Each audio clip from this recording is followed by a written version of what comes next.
Prosecutors started making their case against the founder of the far-right group called the Oath Keepers. Stuart Rhodes, who is from Granbury here in North Texas, as well as 4 others tied to that group, are all charged with a very serious charge here, seditious conspiracy.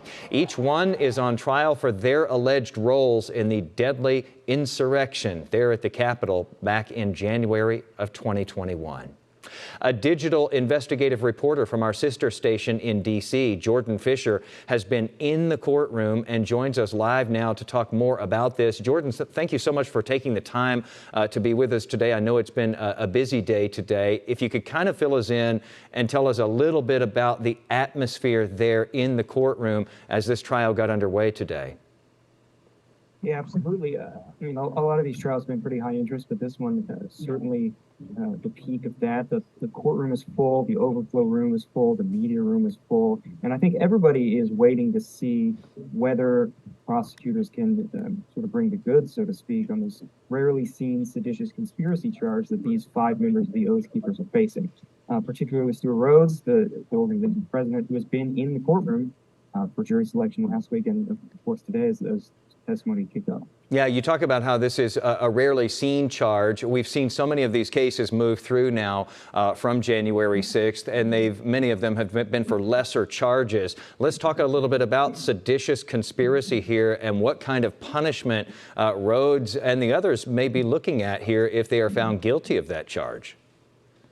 Yeah, seditious conspiracy, a major felony. It faces 20-year maximum sentence if convicted on that. Now, that's similar. In fact, it's exactly the same as the maximum sentence for obstruction of an official proceeding, which is the biggest charge we've seen in previous cases. But obviously, the rhetorical weight of that is much bigger. And I think judges are going to look at that come sentencing, were they to be convicted of it much more seriously than even obstruction of official proceeding, which is in and of itself, as I said, a serious 20-year charge.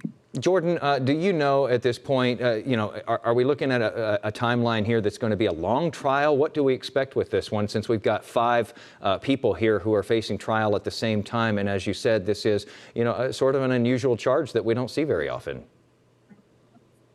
This is easily the most complex case the DOJ has brought to trial yet, and befitting that, we're looking at 5 to 6 weeks, possibly even 7 weeks. Jury selection itself took 3 full days. It took almost the full day today to do opening arguments, so certainly not a short trial by any means. My plan is to be there every single day for the next 6 weeks, and I think that's what the jury and the attorneys and the defendants are sort of battening down for. It is going to be fascinating to watch this thing unfold. And Jordan Fisher, you had a front row seat to history there in D.C. today. Digital investigative reporter from our sister station there in D.C. Jordan, thank you so much for bringing us up to speed on this one. We'll keep watching. Absolutely. Thanks.